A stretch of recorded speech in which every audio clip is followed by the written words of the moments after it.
Pampa Debates. Oferecimento GBOX Previdência e Seguro de Pessoas. A proteção certa para a sua família. Unimed Porto Alegre. Cuidar de você. Esse é o plano. Biscoitos Zezé. Carinho que vem de família. Igual ao Banricompras. Só outro Banricompras. E CMPC Celulose Rio Grandense. Nossa fibra. Estamos iniciando mais um Pampa Debates. E hoje, dando continuidade à série que realizamos no primeiro turno, Os Piratináveis, hoje estamos iniciando a série de 2 entrevistas com os candidatos ao Palácio Piratini. Um que já exerce as suas funções por lá, que é o governador José Ivo Sartori e que está conosco. Prazer tê-lo aqui, governador. Olha, em primeiro lugar, a minha saudação, Paulo Sérgio Pinto, agradecer pela oportunidade de mais uma vez estar aqui e a todos vocês que nos acompanham com a maior satisfação e alegria, agradecer pela confiança depositada em nós, dizer que nós começamos um ciclo e nesse ciclo nós procuramos sempre arrumar a casa, falando transparentemente, colocando a verdade. E agora estamos numa outra caminhada, Paulo Sérgio, que é justamente de construir a continuidade da mudança e a transformação do papel do Estado para que ele possa apresentar serviços melhores à sociedade e também possa provocar o desenvolvimento e dar oportunidade para que as famílias tenham mais emprego e possam satisfazer as suas necessidades através do trabalho. É claro que a eleição do segundo turno, a gente sabe que é outra eleição, é outro tipo de eleição. É verdade. Já tivemos um candidato ao governo do Estado, Antônio Brito, que perdeu por alguns décimos percentuais e acabou perdendo a eleição, que foi Antônio Brito para o Olívio Dutra na época. Isso acontece muito, a gente tem visto esses exemplos. Portanto, olha, eu quero lhe dar um exemplo particular. Eu posso dizer porque vivi isso numa eleição em 2000 para prefeito. Nós perdemos a eleição por 0,4% de votos. Num eleitorado de 240 mil eleitores, nós perdemos a eleição por 824 votos. O que significa, se 412 votos estivessem do outro lado... Se tivesse revertido? Teria ganhado a eleição pela idade. Mas isso acontece, realmente é uma nova eleição, uma nova oportunidade de confrontar ideias, experiências, atitudes, estilos e formas de proceder e de atuar. Eu acho que esse é importante numa época muito difícil da vida do nosso país, em que a desesperança, o descrédito, vamos dizer, a falta de confiança na vida política, ela é muito sintomática. Inclusive, ela apareceu muito nestas eleições de primeiro turno. Então, nós temos que reconstituir esta esperança, trabalhar para que as instituições vicejem e que elas sejam portadoras justamente dessa oportunidade de reconstruir o nosso país e enfrentar a realidade dura economicamente que nós temos no Brasil, que afeta os estados, afeta os municípios, mas afeta os empreendedores, afeta os trabalhadores e afeta, na verdade, a todo mundo. Então, eu sou muito otimista com o Rio Grande do Sul. Sou daqueles que acredita que a expressão e a força de semear hoje, ela vai produzir os resultados da melhora, embora haja uma ânsia e uma necessidade de que essas questões se resolvam rapidamente. Nós não temos a pretensão aqui de tratar todos os assuntos, nem temos tempo para isso, é extremamente limitado. Também não temos a pretensão de tratar de coisas que não foram tratadas até agora, né? Porque o período eleitoral, apesar de ser o mais curto da história, né? Ele também é longo, né? Para que se transforme em ideias e muitas vezes em ataques em defesa, porque lamentavelmente as eleições acabam levando para este cunho. Mas também nós não temos aqui a necessidade de tratar de revolver o passado das pessoas, nos dedicarmos a isso, né, como se isso fosse, esse jornalismo inquisitivo, fosse ajudar o telespectador a decidir o seu voto. Então, obviamente, nós temos que tratar daquilo que pode ser feito pelo Rio Grande. E, obviamente, nesses aspectos aí, a gente já fugiu há muito tempo do tripé que era nesta ordem, educação, saúde e segurança, agora inverteu, a segurança está em primeiro lugar. A gente sabe que o senhor deu os primeiros passos para resolver o problema com a contratação de novos brigadianos, tudo isso já foi dito, com a complementação em termos de equipamento, com coletes à prova de bala, novos armamentos, viaturas. Também, novas viaturas. Então, tudo isso foi dito. Né? Isso aí foi feito, isso já está feito. O que pode ser feito agora na sua nova gestão, se ela acontecer como governador do Estado? Olha, nós já fizemos um concurso para a segurança para 6.100 novos agentes de segurança. 4.100 é para soldados da Brigada Militar, que é onde tem no complexo todo maior contingente. E às vezes é dito aí que não, pelo acordo do regime de recuperação fiscal, nós poderíamos não poder chamar, porque seriam só aqueles que se requereriam a sua aposentadoria. Não é verdade. Isso é uma mentira que está sendo colocada publicamente e que ela precisa ser olhada diferente. O regime de recuperação fiscal olha para o contingente, olha para as necessidades e podem ser chamados outros. Mas eu acredito que o grande avanço que precisa continuar é o sistema integrado com os municípios. O sistema integrado com os municípios não atende apenas à questão do vídeo monitoramento entre os municípios e o Estado. Já aderiram a este sistema mais de 420 municípios no Rio Grande do Sul. É uma parceria, Estado e município, porque o município cuida da comunidade, o Estado tem a política mais geral e nós vamos fazendo aquilo que podemos. Mas, acima de tudo, também é para a parte, vamos dizer, do cercamento eletrônico, que tem que começar um dia a ser feito em todo o estado do Rio Grande do Sul. Nós, inclusive, cuidamos não apenas da parte urbana, mas também da área rural. E sei que aqui na Pampa muita gente nos acompanha, o pessoal de uma forma ou de outra tem um vínculo com a zona rural, com a área rural, e criamos delegacias especializadas contra o roubo de gado e contra os crimes rurais. Porque o roubo de gado não afeta apenas aquele que perde o gado, ele afeta também quem produz carne desse gado roubado sem a mínima sanidade animal e é entregue nos mercados ou nos açougues, etc. Então, isso também afeta a saúde pública.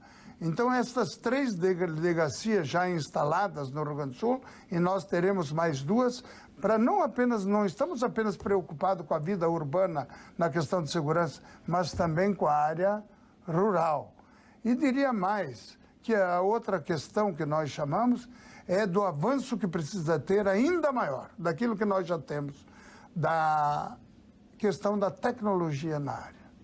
Eu tive a oportunidade de conhecer tanto o vídeo monitoramento, mas a experiência de Tel Aviv, e acompanhei, vi, notei e vi a presença do trabalho que é realizado lá, mas também ao lado da inteligência.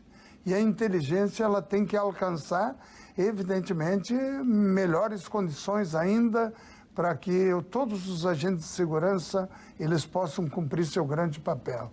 E eu devo dizer que o secretário Schirmer tem feito um grande trabalho no seguinte sentido, inclusive da integração de todas as áreas da segurança, que vai da SUSEP, os bombeiros, o IGP, a Polícia Civil, a Brigada Militar, não é?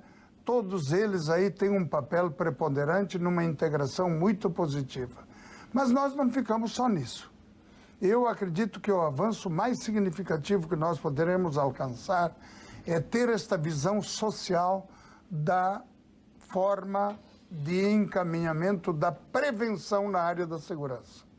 Isso é um trabalho comunitário, é o trabalho com a cidade, trabalho com o município, trabalho com a escola. a realização de tarefas na área daqueles que estão sob o abrigo da justiça, não é? Que são os jovens ou adolescentes, para que eles não retornem à criminalidade. Então, vamos avançar ainda mais neste campo da prevenção. Só para completar, só para dar um dado, de 2.550 escolas do Estado, quase 2.500 já têm o CIPAV, que são as comissões internas de prevenção aos acidentes e à violência escolar. Mas isso não é apenas para prevenir no futuro do jovem e do adolescente ou da segurança, não. É também muda a vida da escola. É a agregação entre direção, professores, alunos, servidores e a comunidade dos pais e das mães e da família participando da escola, bem como os organismos de segurança também poderem conversar, dialogar com a escola e mostrar aquilo que pode ser o futuro, para que a gente crie definitivamente, no mundo nosso que nós vivemos, um combate, evidentemente, à criminalidade, mas também para fazer a prevenção, para permitir que se construa a cultura da paz e a cultura da não violência. O senhor falou, apenas para sublinhar, a questão do desaguadouro da criminalidade, que no roubo de carros, os desmanches ou a comercialização de carros com placas frias e chassis fraudulentos, como no caso da droga, é a comercialização para o drogado lá na frente. No caso do abigeato, é a venda de animal sem inspeção sanitária, que também é fácil de constatar. Esse é o desaguadouro. E a nascente, o senhor falou nisso, é usar a inteligência que existe no Estado e competente, que é onde está embutida a tecnologia. Na educação, o senhor falou en passant, mas obviamente que a gente reclama da questão de que o ensino público não está sendo adequado, que a própria legislação educacional ela está com deficiência em relação ao que nós tínhamos do passado. Houve realmente uma degradação daquilo que tínhamos. E tudo isso, obviamente, tem nos governantes as figuras preponderantes para corrigirem no próprio legislador, que muitas vezes as coisas vêm de leis do parlamento brasileiro. Tem como mobilizar os nossos parlamentares para que a gente possa criar um novo momento lá na frente, com mais presídios, com uma justiça mais célere e mais dura e incisiva, e até acabar com essa progressão de pena que nós temos aí e que, obviamente, induz a criminalidade a aumentar pela impunibilidade e até muitas vezes por uma pena que poderia ser grande se reduz a progressão? Olha, eu vou ficar primeiro, fazer um pequeno aporte sobre a questão da educação, porque ela é a fonte inesgotável de qualquer progresso e de qualquer desenvolvimento. É preciso atender, preparar bem o nosso aluno para o seu futuro, para que ele seja agente da sua própria história. Mas para isso é preciso melhorar a escola, é preciso qualificar melhor nossos professores, é preciso entender que o mundo mudou, a sociedade mudou, lá também tem que entrar a tecnologia, ou o mundo digital ele tem que percorrer a escola também. E eu tenho certeza que nós temos um trabalho junto com as universidades comunitárias e que permite, inclusive, a preparação dos professores para determinadas disciplinas nas quais existe uma medição mais generalizada. Mas, por outro lado, a convivência na escola é importante. Aonde a família está presente, a escola fica diferente. Mas você tem atribulações. Às vezes, para tu melhorar uma escola, é o caso que nós tivemos aqui do Instituto Flores da Cunha, uma escola tradicional, mais antiga do Rio Grande do Sul, onde uma licitação ela foi feita e ela agora que vai começar de novo a ser realizada, porque conversamos, dialogamos e vamos reconstituir e restituir esse grande patrimônio que é o Instituto Flores da Cunha.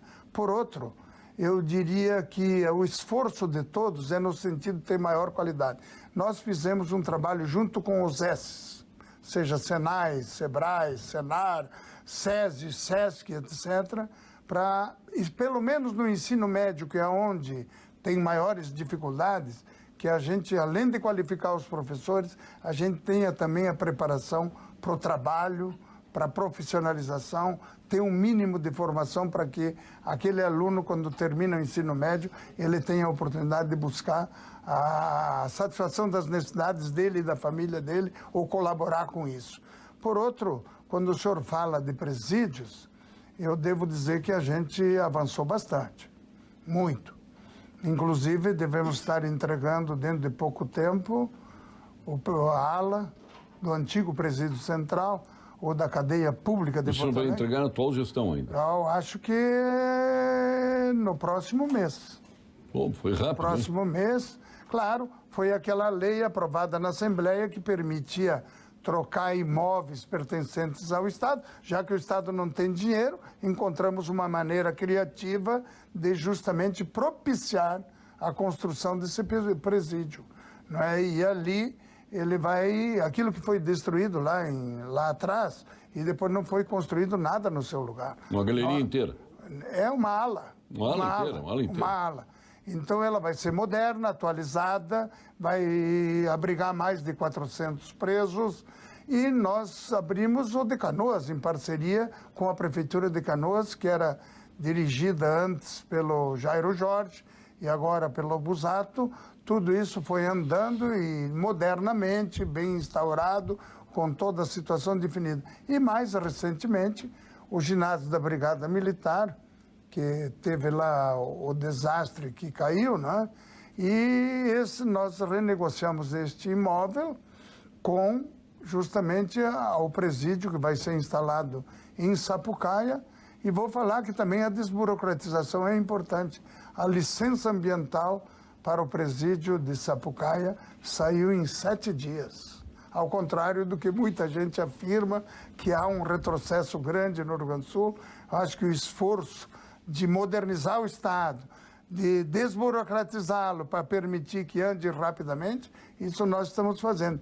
Mas nós abrimos nos presídios seguramente em torno de quase 4.000 vagas novas. Se tivesse sido feito antes, nós estaríamos num outro nível. O senhor falou no Sistema S, pois eu quero trazer agora uma mensagem do SENAC, do Rio Grande do Sul, SENAC RS, por favor. A economia do Estado está melhorando. Qual a sua expectativa para 2018? A do Sistema FEComércio RS é de mais crescimento, que o mercado de trabalho continue se recuperando e que a inflação e os juros sigam baixando. Para isso, incentivamos o empreendedorismo e a livre concorrência. Nesse ano, teremos uma nova chance de escolher. Esse é o desenvolvimento que queremos. Sistema FEComércio. Com você, a gente faz a economia girar. Apoiar o empreendedorismo é mais do que apoiar o surgimento de novos negócios. É impulsionar a verdadeira transformação capaz de melhorar sua rua, seu bairro, a sua cidade e o desenvolvimento de toda uma região. Uma cafeteria funcionando no seu bairro deixa a rua mais movimentada. Um aplicativo que ajuda a encontrar serviços gera oportunidades de trabalho para muita gente. Este é o poder transformador do empreendedorismo. E você? Você quer empreender? Quer expandir seus negócios? O Sebrae RS tem projetos e consultorias com capacitações para apoiar você, porque a vontade de empreender pode chegar a qualquer dia. Conte com o Sebrae. Sebrae RS, empreendedorismo que transforma. Governador, chegando muitas mensagens aqui, olha, é inacreditável, 204 WhatsApps. Eu vou pensar alguns aqui que não tem como atender a todos. Boa tarde, Paulo Sérgio, e minha esposa. Mas eu só queria antes de você colocar, eu acho que correto, você colocou uma questão aqui sobre a lei penal brasileira. Sim. Evidentemente que ela não pode mais ser permissiva do jeito que é no nosso país. Tem que haver um limite, caso contrário não se enfrentará a criminalidade com superioridade e com grandeza. É preciso fazer uma mudança profunda, sem que ela seja uma penalização efetiva contra todos. Mas do jeito que está, ela não pode permanecer. Pois aqui assuntos, obviamente, pertinentes à nossa vida aqui no Rio Grande do Sul. Nós temos que pressionar os nossos deputados federais para que a legislação seja mudada e endurecida. Literalmente precisamos disso. Está dizendo aqui, eu e minha esposa, Luiz Olavo e Ângela, somos telespectadores assíduos deste maravilhoso programa, pois é informativo e com debatedores inteligentes. Pois gostaria de perguntar ao candidato José Ives Sartori até quando os nossos salários serão parcelados, se o senhor for reeleito. Sem mais, reitero meus protestos de levar de estima e distinta consideração. Tudo porque gostamos dele. Luiz Otávio Pereira de Viamão. Luiz Olavo? Olavo Pereira. Olavo e a esposa é... Ângela. Ângela. Luiz Olavo e Ângela de Viamão. Olha, eu tenho uma das coisas que eu guardo na minha vida. Comecei a minha faculdade no município de Viamão, na Parada 49. Do lado do Cantegril, no seminário? É, no antigo seminário. Onde andou João Paulo I? Isto. Oh. Onde andou, foi meu reitor, Dom José Ivo Lordscheider. Oh, não sabia disso, que eu tinha andado por ali. Em 1969. Então eu devo lhe dizer que sobre os salários, existe muita gente dizendo que vai colocar o salário em dia no primeiro mês, no segundo mês, no primeiro ano, no primeiro turno. Houve muito essa discussão. Eu devo lhe dizer com toda a franqueza que nós procuramos sempre manter em dia o salário. Eu acho o seguinte, que nós procuramos fazer aquilo que era o melhor e aquilo que era possível. O Estado gasta muito mais do que arrecada. E, portanto, nós tínhamos um déficit do Estado do Rio Grande do Sul projetado para o fim deste ano de 25,5 bilhões de reais. Nós vamos chegar a 8. Mas não que a gente não quisesse pagar os salários. Nós gostaríamos de pagar, sim, os salários em dia. Mas nós temos um plano, é aderir ao regime de recuperação fiscal, porque este plano permite que permaneçam no Rio Grande do Sul 11 bilhões e 300 milhões. E é verdade quando se diz que nós não estamos pagando a parcela da dívida com a União, mas nós temos uma liminar, mas nós temos que garantir esta liminar, que ela permaneça com o Estado e que ela vai garantir estas possibilidades. E eu respeito muito os servidores e os aposentados. Eles nos ajudaram a fazer toda esta travessia, como disse no começo, este primeiro ciclo. E agora nós precisamos continuar fazendo no novo ciclo, no segundo ciclo, dar continuidade às mudanças e às transformações para atrair mais investimentos, criar condições de mais emprego e que a economia se desenvolva mais rapidamente. Olha, tem gente que critica tudo que nós fizemos, mas eu devo dizer, acima de tudo, que com condições favoráveis, nós vamos sim colocar em dia, mas primeiro nós precisamos equilibrar todas as finanças. Se não tem o dinheiro, tem alguns que... Pois é, muita gente perguntando sobre salário aqui, inclusive o Nelson Marques aqui. Quando o salário volta ao normal, o senhor já está respondendo sobre isso. Nós precisamos, na verdade, criar todas as condições possíveis. Eu sou pai de família. E eu sei o que é, às vezes, não receber em dia. Isso dói na alma da gente. Mas a realidade é uma só. Eu tenho os pés no chão, vivo na realidade, conheço a realidade financeira do Estado do Rio Grande do Sul. E o senhor é professor, né? Eu também sou. A minha esposa também é. Né? E todos nós vivemos dessa realidade como um todo. Agora, como é que nós vamos coerentemente chegar a uma possibilidade dessa? Quando nós tivermos as condições de ver o país, inclusive, com a ativação de toda a economia, criar as condições que sejam necessárias de todo mundo poder empreender, todo mundo poder trabalhar e todos terem a oportunidade. Eu acho que essa caminhada é uma caminhada longa, mas pagar os salários em dia é o desejo meu e é uma necessidade para todos. Mas eu tenho um exemplo de como os servidores valorizaram essa questão. Primeiro lugar, nós fazemos gestão pública, com o acordo de resultados, com metas e com resultados. Não temos nenhuma consultoria, são os próprios servidores, mesmo com a crise, que nos ajudam a estabelecer as metas e os resultados. Mas eu acho que nesse ponto, eu acredito que o quanto antes a gente tiver uma atitude, melhor seria para a gente alcançar isso. Não se alcança essa estabilidade ou pagar os salários totalmente em dia, embora nós já tenhamos pago agora até o dia 15, até 15 mil reais, mas é aquilo que a gente faz dentro do mês e nas condições que tem agora com demagogia eleitoreira, nós não vamos superar isso. Nós vamos superar isso pela unidade, pela solidariedade e pela participação de todos, continuar no caminho da mudança e da transformação da estrutura do poder público do Rio Grande do Sul. Eu estou me preparando para hoje à noite, para jantar e assistir o jogo do Grêmio, né? Com sabor irresistível. A qualidade que estão aí, concentrados a linguiças e salsichões dos alimentos Castro. É uma empresa desde 1960 fornecendo os melhores embutidos que temos no Rio Grande do Sul. Você encontra em toda a rede Zafari, que é os embutidos do frigorífico Castro, dos alimentos Castro. Não esquecendo que o Cremers está informando que o Outubro Rosa é uma campanha destinada a alertar sobre a importância de medidas preventivas contra o câncer de mama. A recomendação do Ministério da Saúde é de que o exame mamográfico seja feito anualmente. O autoexame também é importante. Quanto mais cedo o diagnóstico, o tratamento traz melhores chances de cura.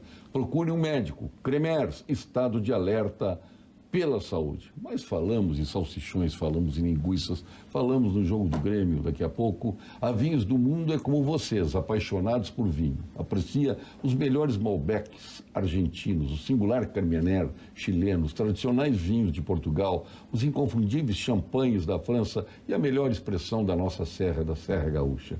Por isso, trabalha para que você aproveite os melhores rótulos do mundo. Saiba mais em www.vinhosdomundo.com.br. Boa noite, Paulo Sérgio. O telespectador vai atropelando, eu vou atropelando os assuntos aqui, até porque ele sempre nos pauta aqui em todos os programas. Não seria hoje vou que a gente tentar responder com mais rapidez. Não, mas não tem problema, o senhor está bem. Boa noite, Paulo Sérgio. Diz para o governador, continuo com ele, mas acho que a RS 118 não vai ficar pronta em 2018. Mesmo assim, meu voto é dele, Vanderlei de Cachoeirinha. Vanderlei, quero te dizer que a paciência da população da região metropolitana nos deu a oportunidade de construir uma solução para 118. É certo que ela vai até o final. Se concluir ou não no final do ano, é certo que o Estado investiu ali em torno de 200 milhões de reais do caixa próprio. Não é? É o pouco que ele pode investir, praticamente investiu na 118.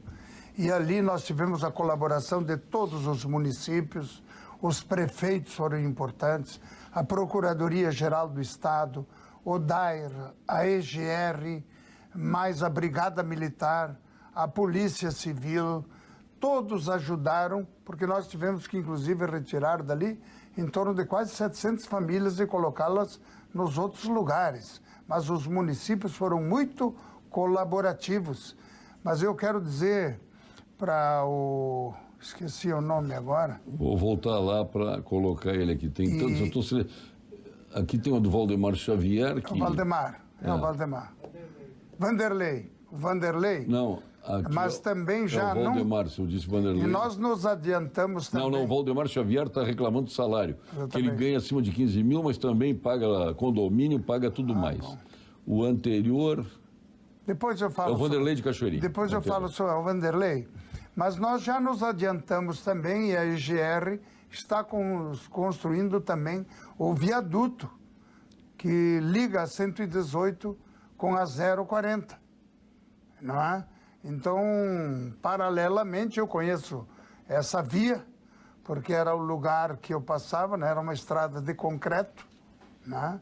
E que hoje, depois de um esforço extraordinário, não quero falar para trás, mas há muito tempo não se via ações da natureza que estão sendo aplicadas na RS 118. E sei que foi estabelecida por nós, no nosso governo, e eu disse, esta não é nem uma prioridade do governo, é uma prioridade do governador, porque ela interessa para todos. Isso aí permite o atendimento de uma necessidade de quase 3 milhões de pessoas. Então, o viaduto talvez demore um pouco mais, mas no final do ano, começo do ano que vem, com certeza, a 118 será finalizada. E a questão de quem recebe mais de 15 mil? Ah, não, nós tomamos uma atitude, né? A atitude que eu achava mais conforme, me incomodou muito desde que nós começamos a fazer o atraso dos salários. Eu sempre defendi e agora está sendo concreto. Primeiro se paga quem ganha menos. E o último a receber é o governador e os secretários e o vice-governador. Esses são os últimos da fila. Mesmo que o governador e o vice-governador não tenham os melhores salários, ou os maiores. Pergunta para o governador por que o pessoal da segurança... E aliás, é bom que se diga, todos aqueles que recebem ou 10 dias depois, 11 dias depois, ou do 5º dia útil, ou até o 10º dia útil, todos são ressarcidos pelos juros da poupança, que ninguém sabe disso.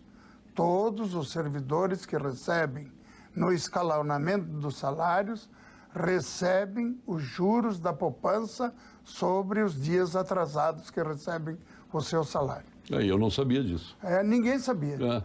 Eu não sabia disso. Só se sabe das coisas difíceis. Mas isso é importante dizer, né? Por isso que o senhor está aqui. O melhor seria que nós tivéssemos um Estado e um poder público tivesse uma arrecadação superior às suas despesas. Então, o Jorge Sasso aqui está dizendo que teve aumento para a segurança pública. Os demais funcionários não mereciam também? Eu acho que todos mereciam, mas é que a parte da segurança, ela foi votada lá em 2014 e nós tivemos que fazer 3 orçamentos realistas, colocando única e especificamente 3% para cada categoria, e que se revelou depois que é mais que isso, porque isso dá uma presença, vamos dizer, do gasto interno e que evolui para 6% ou 7%. Mas é verdade, foi a segurança que recebeu os reajustes, que acredito eram necessários também, mas nós que cumprimos isso. Foi por isso que nós fizemos a Lei de Responsabilidade Fiscal. A Lei de Responsabilidade Fiscal não permite mais que os governos apresentem, vamos dizer, despesas ou reajustes para os servidores que outro governante vai pagar. Pois é, onde é que o senhor vai tirar recursos, né, para recolocar a folha em dia e para equilibrar a situação financeira do Estado? Como é que isso está no seu projeto de governo para o ano que vem? Olha, em primeiro vai ficar muito difícil, porque se você tem que perder, inclusive, a parte da evolução da arrecadação oriunda do ICMS, que você conclui agora ao final de 18... Mas o senhor conta com a boa vontade da Assembleia para manter. Possa ser prorrogado, no mínimo, com escalonamento, com algumas mudanças. Mas o senhor não pretende que tenha aumento, a outra parte, um aumento ad eterno disso aí? Não tem isso. Não, porque ele não fica para sempre, outro governante pode chegar e diminuir. E é evidente que também a gente pensa que seria bom que quando diminui, também haja diminuição dos produtos que chegam no mercado para o contribuinte. Seu concorrente está dizendo que o projeto dele é manter só 2 anos e depois... Mas isso não é... Ele diz que vai aderir ao regime de recuperação fiscal e o regime de recuperação fiscal obriga a 3 anos. Porque são 3 anos de prorrogação do não pagamento da parcela da dívida com a União. Isso é uma exigência? Isso é uma exigência. Então não adianta oferecer 2 anos quando, na verdade, quem entrar no pacto tem que... O regime de recuperação fiscal te dá 3 anos não pagar a parcela da dívida com a União. Isso é pactuado? Isso é a lei federal que estabelece o plano de regime de recuperação fiscal. Você entrou no regime, então, tem que cumprir. Há desconhecimento dessa realidade. E eu conheço ela, sei o que é, mas tenho certeza que também torcer muito para a ativação da nossa economia nacional. Ouvi hoje noticiários bons e positivos de que vai dobrar o crescimento econômico brasileiro para o próximo ano, que seria projetado isso, com a evolução econômica brasileira. Então isso também daria uma ajuda melhor, porque ninguém fala sobre a dificuldade brasileira, a economia brasileira. Com certeza o país passou por uma crise muito superior àquela que aconteceu em 29 e 30, com a quebra da Bolsa de Valores de Nova York. não é? O famoso crack. Hoje o Brasil penalizou os estados, penalizou os municípios, penalizou os empreendedores, os trabalhadores e toda a sociedade brasileira, porque não conseguiu manter a estabilidade econômica e não combateu eficazmente o processo inflacionário brasileiro. Isso redunda num prejuízo para toda a sociedade. Então, acreditar nisso. Em terceiro, de que nós possamos realmente chegar a aderir ao regime de recuperação fiscal. Pergunta ao governador por que o seu adversário fala que ele não soube costurar um acordo em melhores condições. Será que ele sabe o que está dizendo ou não existe outra forma de fazê-lo? Luiz de Canoas. Como é o nome? Luiz de Canoas. Luiz. Se fosse em italiano, chamava de Didio. Didio, é? A brincadeira à parte, mas nós renegociamos sim com o governo federal a dívida no primeiro processo. E nele nós reduzimos os juros de 6% para 4%, do IGPDI para o IPCA, e limitado à taxa Selic agora, que é favorável ao Estado do Rio Grande do Sul. Outro, nós alongamos a dívida para mais 20 anos, e tanto que em 2028, o estoque da dívida do Rio Grande do Sul, ele vai estar diminuído em 22 bilhões de reais, não é? E mais, nós fizemos o trabalho de negociar a parte do regime de recuperação fiscal. É a outra parte, porque é a lei federal que nos obriga a fazer isso. O senhor desistiu da Lei Candir? Hein? O senhor desistiu da Lei Candir? Não, eu não desisti da Lei Candir. Nós temos uma ação no Supremo Tribunal Federal, oriunda ainda do governador Rigoto, de 2005, que nunca foi julgada até hoje. O problema maior é que não houve até hoje a legislação pertinente. O Congresso não regulamentou. O Judiciário obrigou a regulamentar até novembro, se não regulamentasse, do ano passado. Passaria para a CGU. A CGU não o fez e continua tudo na mesma. E para nós é extremamente importante que isto, pelo menos, haja uma decisão rápida para permitir que o Rio Grande do Sul seja ressarcido daquilo que ele tem de melhor, da própria exportação, da qual ele não recebe de volta aquilo que ele precisa e que é necessário. Aqui tem muitas perguntas sobre a questão salarial, que nós já fizemos, o governador já falou sobre isso, né? É uma questão de receita e despesa, né? Na realidade, que levou a essa situação do Estado a uma coisa é certa. Atrasar dias de salário. Nós mostramos isso verdadeiramente para todos, como disse no começo, com transparência, para não enganar ninguém. E hoje muita gente compreende essa realidade e sabe que nós estamos no caminho certo. Era preciso enfrentar essa situação. E nós a enfrentamos com coragem, com destemor, olhando para frente, para que a gente tenha a oportunidade de construir um Rio Grande eficaz, que ele seja atraente para os investidores, mas que ele tenha estabilidade fiscal e equilíbrio fiscal. Você alguma vez já se perguntou se existe algum seguro que veja a sua empresa menos como uma apólice e mais como um negócio? A resposta é o seguro empresarial Unicred, o jeito certo de você trabalhar com tranquilidade e prosperidade. Fale com o seu gerente e conheça todos os benefícios da Unicred. Unicred, aqui todo mundo prospera e vence. Vamos agora ao quadro de saúde com o nosso PhD em Oncologia, titular do Clínicas, do Ernesto Ornelis, sócio fundador do Instituto Oncológico Kaplan, mais jovem membro da Academia Brasileira de Medicina, que nós conhecemos também pela sua arte de tocar e cantar, como André Rieu dos Pampas, né? O nosso amigo Dr. Gilberto Schwartzman. Fale, Dr. Gilberto. Boa noite, eu sou o professor Gilberto Schwartzman, sou especialista no tratamento do câncer. Pois o paciente com câncer deve confiar na ciência. Há milhares de cientistas trabalhando continuamente na busca de novos tratamentos. Eu vou dar um exemplo aos senhores. Por décadas, buscaram-se formas de utilizar o nosso sistema imunológico como um exército de combate contra o câncer. Faz sentido, não é mesmo? Se esse sistema foi feito para nos defender de agressões, por que não usá-lo contra o câncer? Pois os cientistas descobriram recentemente formas de ativar a reação do nosso sistema de defesa contra o câncer. Há várias pesquisas em andamento e novos medicamentos que fazem despertar o nosso sistema de defesa. Incrível, não? Discuta esse assunto com o seu médico. As pessoas já estão adiantando aqui, claro, o relacionamento do governo do Estado com o governo federal e uma possível eleição do Bolsonaro, por exemplo. Então se fala muito aqui em moral e cívica e tudo mais. Por que o senhor aderiu ao Bolsonaro e foi mais incisivo ainda, colocando no seu slogan, né, Sartonaro? Quem é que bolou o Sartonaro? Acho que nasceu da própria população. É?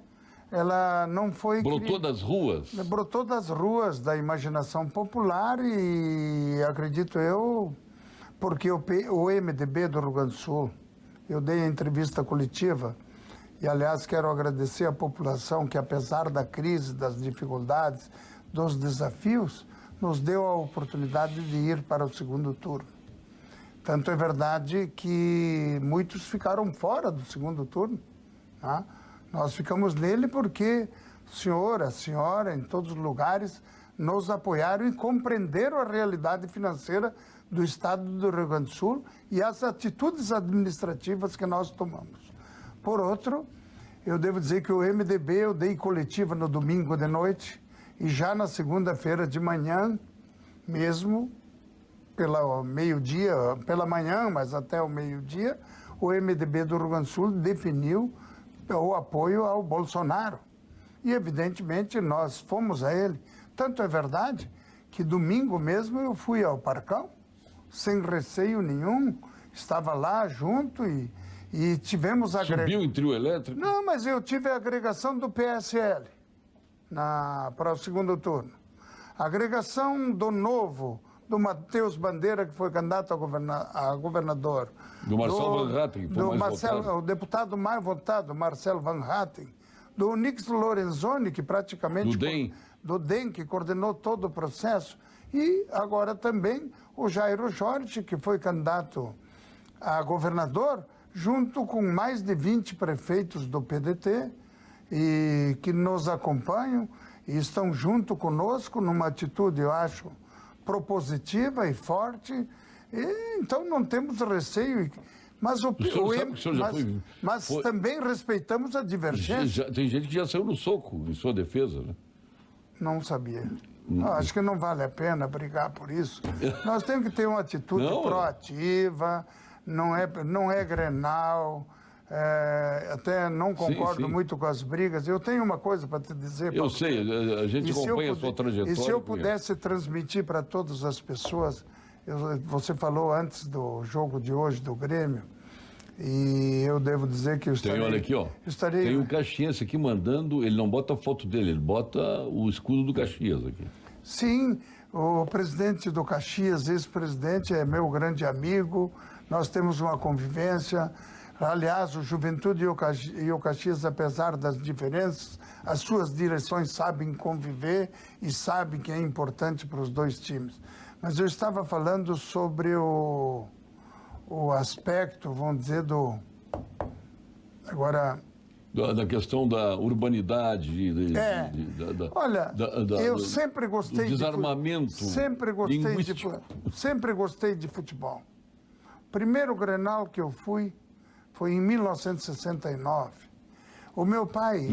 Foi no primeiro ano do Beira-Rio? Decisão do Campeonato Gaúcho? Eu acho, mas foi no Olímpico que eu fui assistir. Um Grenal lá, e nem me recordo, nem o resultado me lembro. Deve ser do Roberto Gomes Pedrosa, na época. Pode ser. Eu estudava aqui em Viamão naquele ano. E devo dizer que meu pai me levava a ver futebol com... morava na colônia, no interior do interior de Farroupilha.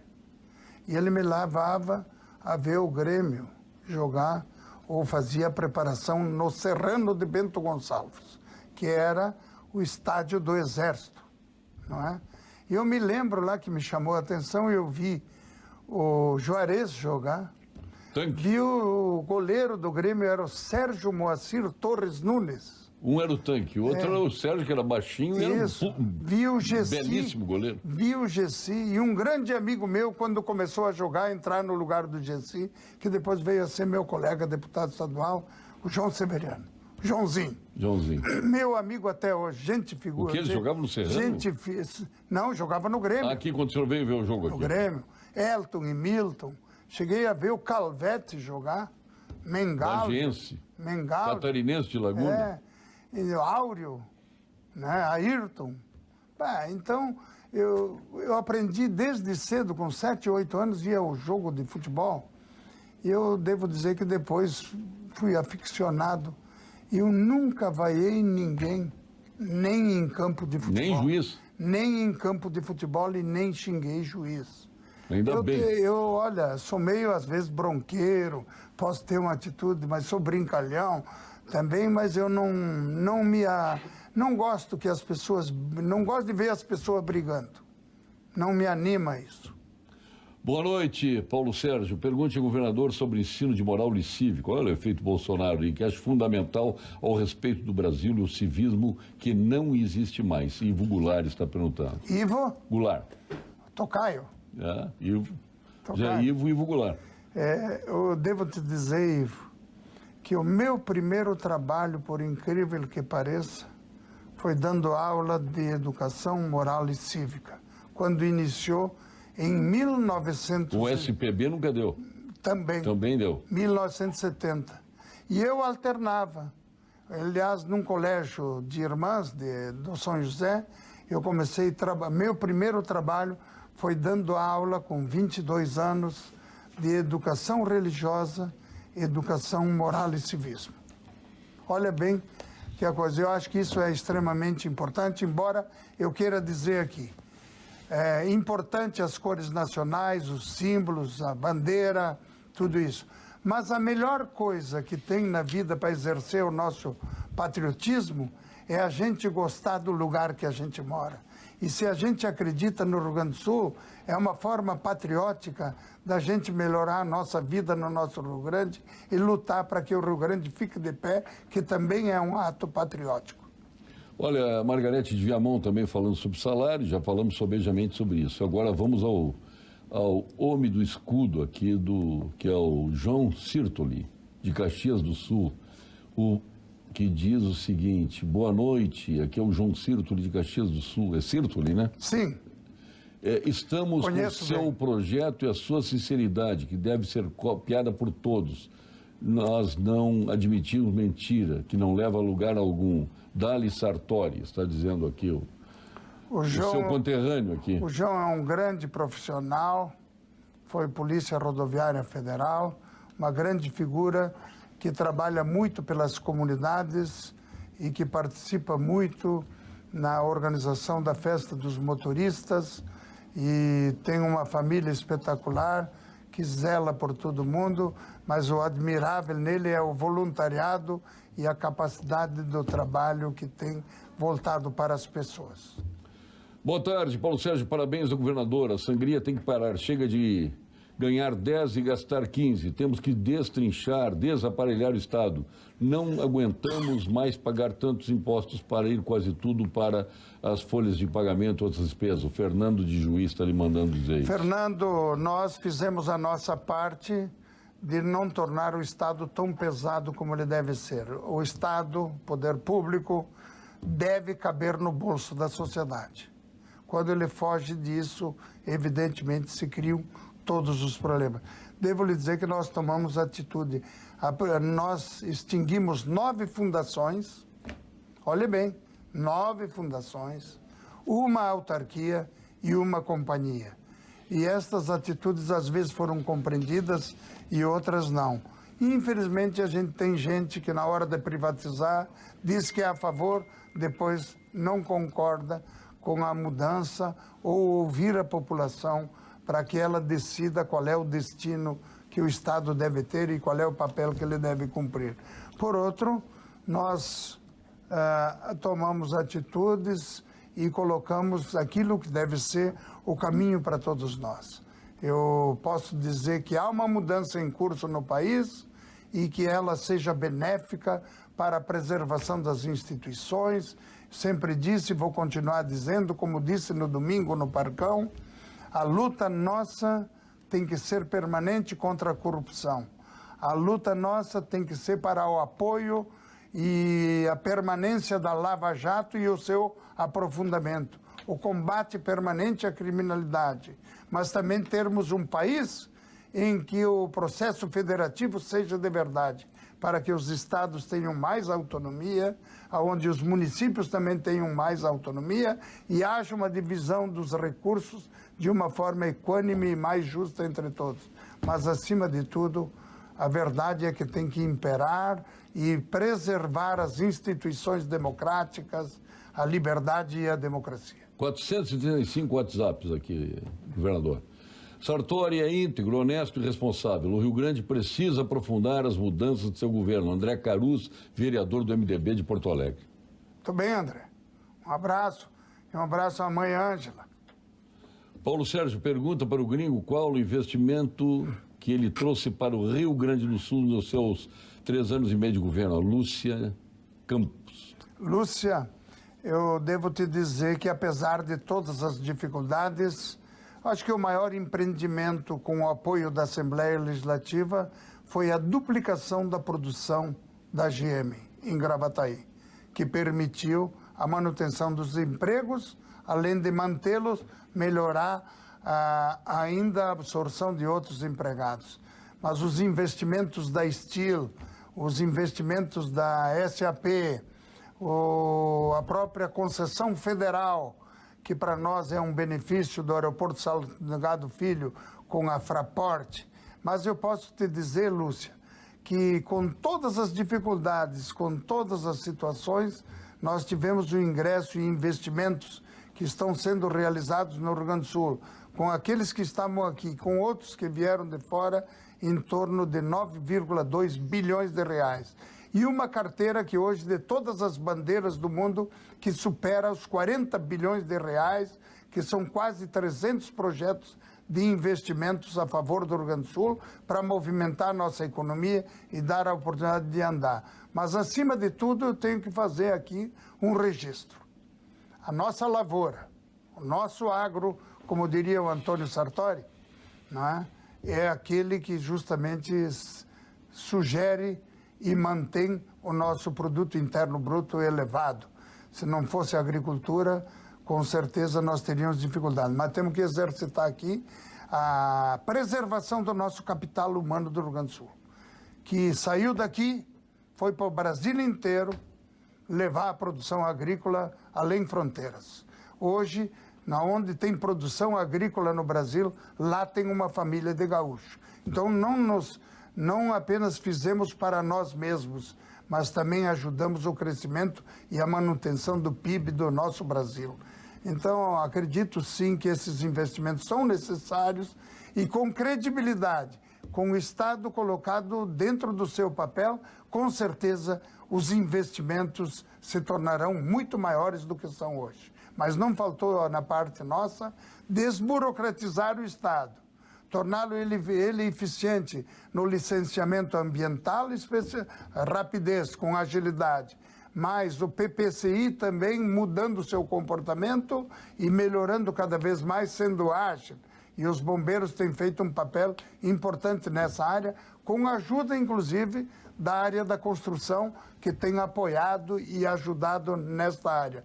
E, além disso, a Junta Comercial Digital, que permite que alguém que queira fazer um empreendimento o faça com rapidez, ou transformar a sua empresa, ou mesmo não dando continuidade ao seu empreendimento. E posso anunciar também que dentro de pouco tempo a Junta Comercial Digital ela vai estar em todo o Rio Grande do Sul e não apenas em Porto Alegre. No interior, tudo será feito online, bem como o próprio PPCI ou o Alvará, ele vai ser feito também sem papel. 439 WhatsApps aqui. Aqui tem o Gilney de Guaíba, já foi respondido. Ele pergunta, diz que o senhor é um funcionário público e seu salário deveria atrasar. No entanto, o seu salário não atrasa e o dos pequenos atrasa. O governador respondeu que é o último a receber. Então, é bom ficar bem claro. Primeiro, o Estado paga quem ganha menos, que achamos que é uma questão de justiça. Segundo, todo aquele que recebe atrasado recebe com o ressarcimento de juros da poupança. Terceiro, o governador, os secretários e o vice-governador são os últimos da fila. Aqui, ó, o Alvacir Azevedo está perguntando se o senhor acredita mesmo no Bolsonaro ou é apenas estratégia de campanha?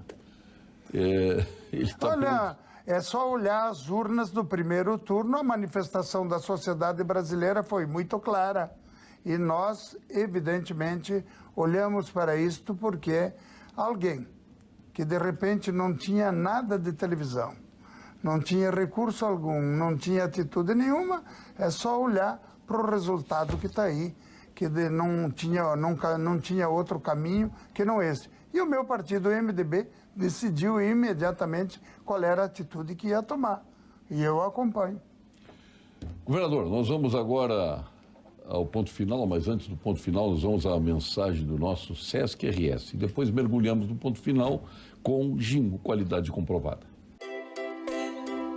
A economia do Estado está melhorando. Qual a sua expectativa para 2018? A do Sistema Fecomércio RS é de mais crescimento, que o mercado de trabalho continue se recuperando e que a inflação e os juros sigam baixando. Para isso, incentivamos o empreendedorismo e a livre concorrência.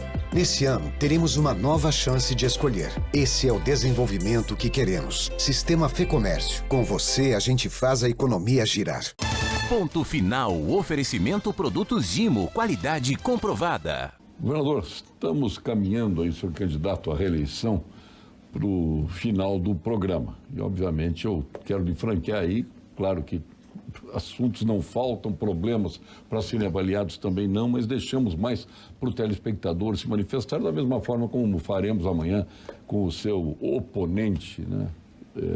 O Eduardo Leite, que estará aqui conosco, né? Dando oportunidade ao telespectador de perguntar, grande parte, obviamente, ligada a salários, né? E o senhor que baixou o índice de rejeição, e baixou muito do primeiro turno em relação ao segundo, né? Caiu de 46% para 33%, isso para a sua campanha é um bom sinal, né? Isso deve ter sido avaliado. E, obviamente, está muito ligado a essa questão salarial. Mas gostaria de franquear os microfones aí para o seu ponto final. Olha, em primeiro lugar, agradecer a todo mundo que se manifestou, mesmo... Está, olha aqui, ó, mesmo, 543. Mesmo aqueles que julgam que tem dificuldade, a senhora que fala ali que é esposa de brigadiano, devo dizer que Isso eu falei aqui no intervalo, senhor. Eu cumpri a parte de, inclusive, da reajuste de todos os brigadianos receberam, podem receber um pouco atrasado, mas com ressarcimento de juros e tudo mais, dentro dos dias que é possível e no contrário que dá. Agora, por isso que às vezes eu digo, eu quero fazer a boa política, falando a verdade e sendo transparente e mostrando a realidade. Eu conheço ela e sei o que é isto. Eu fui prefeito, só que era muito diferente naquela época. E agora aqui no Estado é outra coisa. As prefeituras é uma realidade. O Estado é bem mais complexo e bem mais difícil. Então eu quero dizer que eu nunca procurei fazer a má política. Para mim, a má política é ficar de bem com todo mundo e não fazer o que precisa ser feito.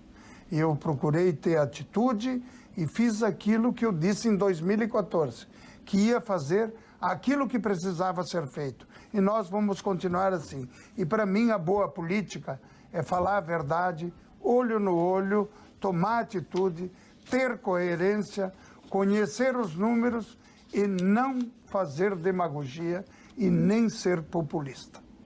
Meu muito obrigado a todos pela confiança e esperamos que todos juntos tenhamos muita luta para superar os obstáculos e colocar o Rio Grande de pé e no caminho certo. Hoje tem uma pessoa muito especial de aniversário, governador. Quem é essa pessoa muito especial? Meus filhos estão chegando em Porto Alegre e a Maria Helena viajou durante o dia cumprindo a sua missão, mas hoje de noite, com certeza, quando sobrar um tempinho... Família reunida. Quando sobrar um tempinho, vamos confraternizar o aniversário daquela que manda lá em casa, que é a Maria Helena. senhor quer risco, parabéns a você. Claro que o senhor lá no seminário, em Viamão, um seminário maior de Viamão. Eu sempre disse que... O senhor cantava lá, eu sei. Até no parabéns a você eu sou desafinado. Mas não vai arriscar para ela? Parabéns a você, Maria Helena. Eu pensei que o senhor ia cantar para Dona Não, mas Maria já entreguei as rosas para ela hoje de manhã. E os filhos estão vindo de Caxias. Quando sobrar um tempinho nessa noite aqui, vamos confraternizar porque ela merece. É uma companheira de vida, 42 anos de casado. Nós nos conhecemos na faculdade e ela tem uma visão social muito forte e está fazendo um grande trabalho na área social com o respeito das entidades, das organizações, fazendo aquilo que é correto e positivo na vida das nossas comunidades, mas especialmente aplicando as políticas sociais para atender especialmente aqueles que mais precisam do poder público. Agora ela está bem acompanhada de aniversariante hoje, hein? Bastante. Não, mas um aqui especial que está do lado dela aqui, o rei. Rei Pelé. Edson era antes do nascimento. De aniversário hoje também com ela, né? E o Edson de Oliveira Goulart, nosso general, ex-secretário de Segurança, do governo Ieda, o Fabrício Carpinejar, o nosso colega lá de Bento Gonçalves, o Carlos Domingos Piccoli, um grande abraço ao Piccoli também, né? A Solange Calderon também, entre tantos amigos aqui de aniversário.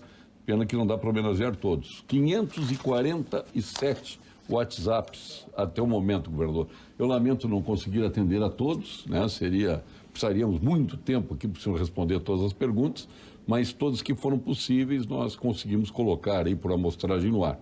Então, muito obrigado, governador, aí. O senhor tem sido sempre uma pessoa muito atenta com as questões da imprensa, atenta com a imprensa e sempre disponível. Então, isso nós queremos lhe agradecer em nome da Rede Pampa aqui. E hoje recebemos aqui a visita do nosso fundador, né? Ele vem aqui... Otávio Gadrei está aqui conosco, o que muito nos honra, hein? Com a sua é um prestígio para o Pampa Debate e para o governador. Com a sua costumeira elegância. É verdade, é verdade. Muito obrigado, então, governador. Eu que agradeço. E se puder contar com todos, vote no 15. E o seu jeton, que hoje nós vamos transferir para a dona Maria Helena Sartori, quem parabenizamos aí. Aqui tem o chazinho que ela está precisando para acalmar nessa época aí de tanto denodo com as eleições, maçã com canela, morango, flores e frutas, cidreira e um chazinho de funcho. Tá? O senhor leve a ela, tá? Sim. E aqui um adoçante. Tá? Pode deixar. Isso aí é o chá Sanitas, né? Que o senhor encontra na Panviola e no Zafre. Aliás, um grande abraço ao Júlio Motim. Muito obrigado. E o senhor hoje, qual é o risco palpite para o jogo? Grêmio River? Se der empate já é um grande negócio, mas ninguém pode jogar por empate. A gente não pode querer o purgatório, tem que sempre querer o céu, porque senão vai para outro lugar. Muito obrigado, governador. Amanhã estaremos abraço aqui a todos. Muito novamente obrigado. Com mais um Piratinável, que é o seu concorrente, Eduardo Leite, estará conosco aí na mesma linha que fizemos hoje com o senhor. Então, muito obrigado ao governador José Sartori, candidato à reeleição. Desculpar alguma brincadeira. Nada, mas o senhor não. Todo mundo lhe conhece, sabe o seu grau de intimidade com os gaúchos aqui. Nós retornaremos amanhã com a presença do candidato Eduardo Leite. Até amanhã.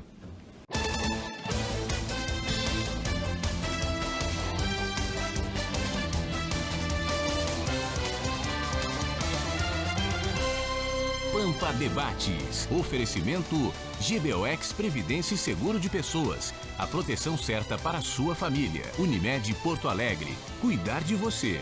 Esse é o plano. Biscoitos Zezé. Carinho que vem de família. Igual ao Banricompras. Só outro Banricompras. E CMPC Celulose Rio Grandense. Nossa fibra.